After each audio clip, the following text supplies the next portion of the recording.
the Mughal Empire has to be celebrated for what it was. It brought India together for the first time ever.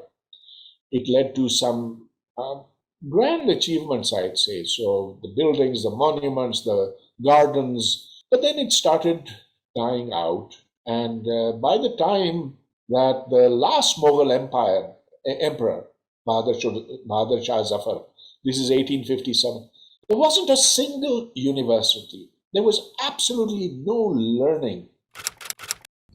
Professor, thank you so much for joining us. I know it's a bit late for you, so definitely do appreciate you getting on board. So, Professor, I essentially wanted to start off by gaining some personal insight into your own desire to start off with science or even study science. I want our conversation to essentially be an insight into the path to science for an average Pakistani. You yourself have taught Pakistanis for most of your life, I imagine, and I think that you could provide some valuable insight into the structural and the philosophical restrictions, or rather the philosophical and structural box that a Pakistani might be in, through which that they approach science. So kind of before we dive into that, right, I think it'll be valuable to know how you yourself, growing up in a different generation, how did you find yourself studying science and then teaching science? Well, look, I think my own personal journey is of very little interest it'll be of little interest to most people. But look, I just accidentally got interested in gadgetry. So I loved the fact that I could build from a mechanical structures, simple things like bridges and railway tracks and Ferris wheels and so forth. And then that led me into getting these things moving using electric motors. And electric motors brought me into direct contact with electricity. And then I got into wanting to know what electricity is, how it flows, what are the principles by which one governs electric current and so forth. So I hated math, I hated physics, all that stuff in school.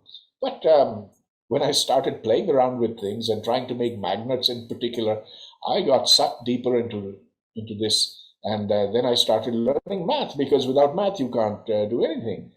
And so when it came to going abroad, so I went to a school in Karachi Grammar School, where all the kids, they just thought about how to make big money.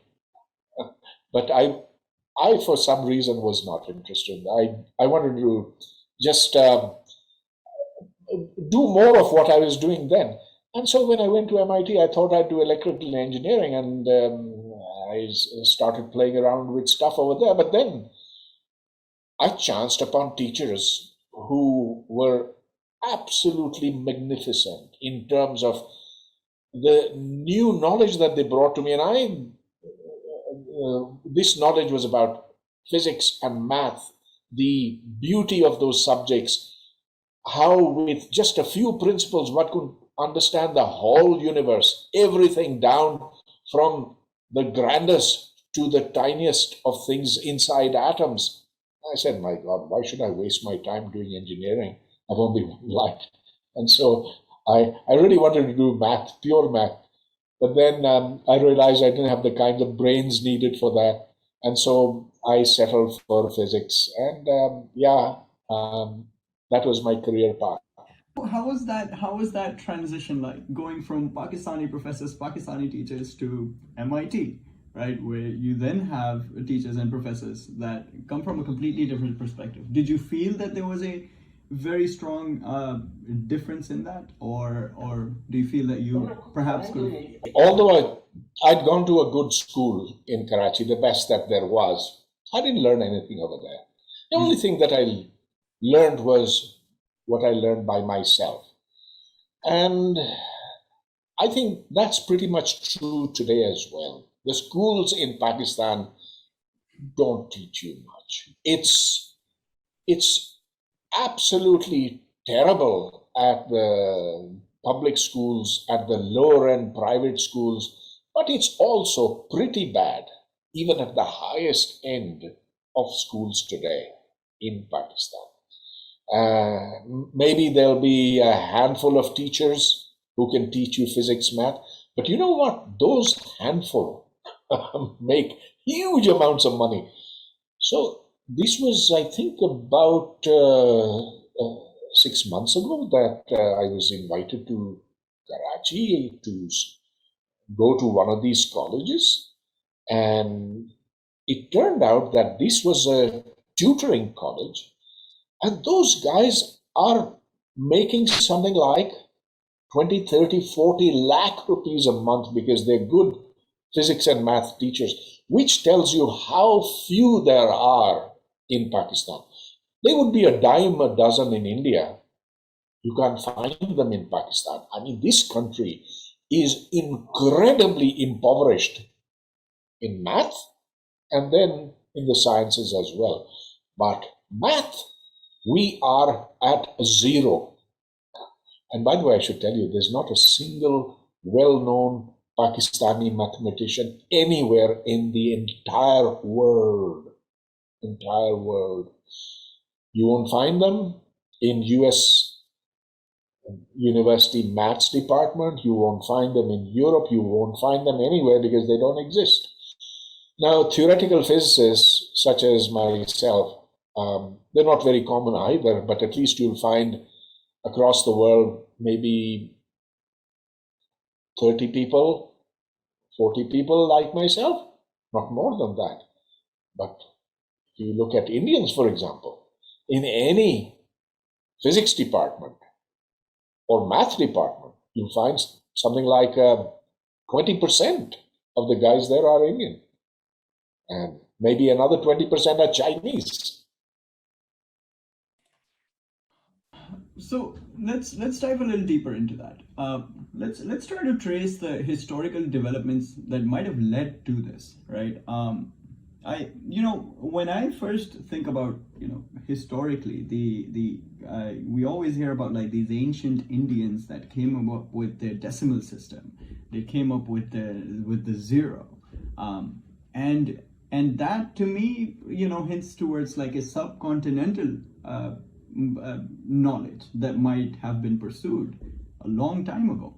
So can you give us some insight into the historical development of science? I want to say Pakistan, but that's only 70 something years, right? So let's try to gain a better perspective as to what might have sort of led to the current state. Yeah, I think that's a great question. Look, if we go back 1,000 years or so, and this is well before the Muslim invasion of India, you see that India had a thriving culture. There was a lot of good math over there. There were mathematicians, big ones like Aryabhata and Bhaskara and Brahmagupta and so forth. And those guys really did some great work.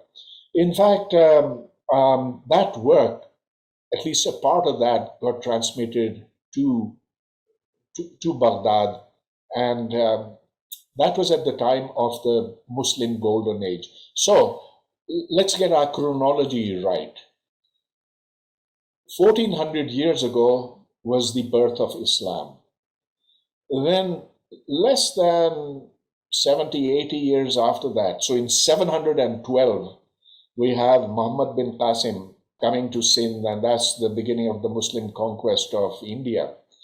Now, Muhammad bin Qasim came, he was a 18-year-old or 17-year-old general. He came with the idea of conquest. And the Arabs at that time had no clue of what math or physics or any kind of learning was. All they knew was how to fight, and fight the fought very well, obviously.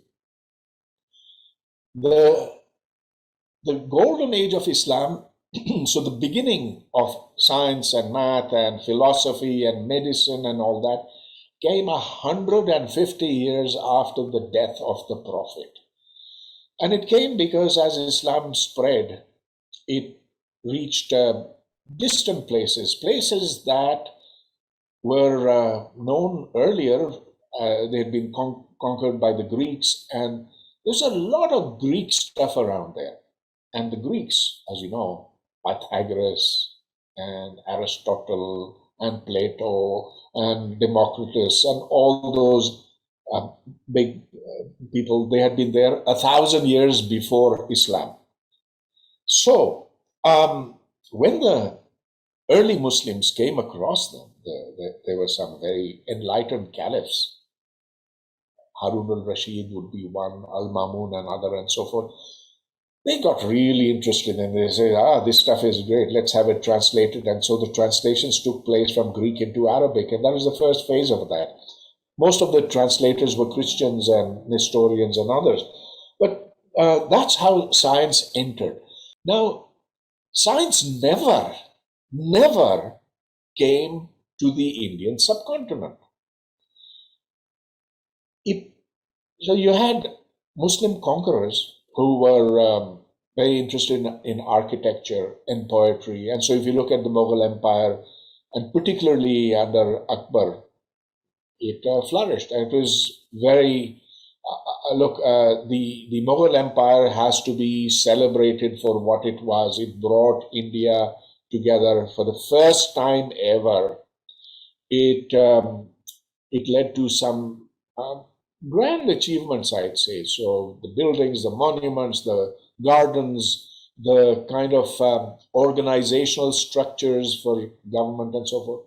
But then it started dying out. And by the time that the last Mughal emperor, Bahadur Shah Zafar, this is 1857, there wasn't a single university. There was absolutely no learning. You see, the reason was that as conquerors, as people who have taken over, the Muslims didn't feel it necessary to get into things like wondering about the stars or wondering about what causes disease, the need for math. By the way, in terms of math, and it's the Hindus who would be assigned the task of collecting of assessing the revenues and doing all the bookkeeping. Now, when you do the bookkeeping, you have to then develop certain systematics. And this was thought of as, ye to baniye ka kaam hai. And so Muslims never really wanted to get into that. Now, when the Angrez comes, he says, okay, now we've taken over India. You want jobs with the British East India Company, you got to know how to speak English. You have to be educated in the Western way, not in your patshalas or the madrasas, but the way that we want you to be educated, because you are going to be our employees. The Hindu said, sure, fine. Build schools for us. Build colleges for us. Muslims absolutely rejected that. And so this rejection of modern learning, I mean, it is completely different from the acceptance that had existed among Muslims from the 9th through the 13th century. And remember, that was in Baghdad, that was in Spain, but never on the subcontinent. So that has come to bite us. It's bitten us because partition took place. The only educational institutions in the subcontinent were, well, most of them were on the other side of the border as the border stands today. But there were a few in Pakistan, but they had mostly Hindu faculty, and the Hindu faculty fled after partition. So what happens as a consequence is that we inherited a very poor educational system, one that was quite dismissive of physics and math, and that's the way it stayed.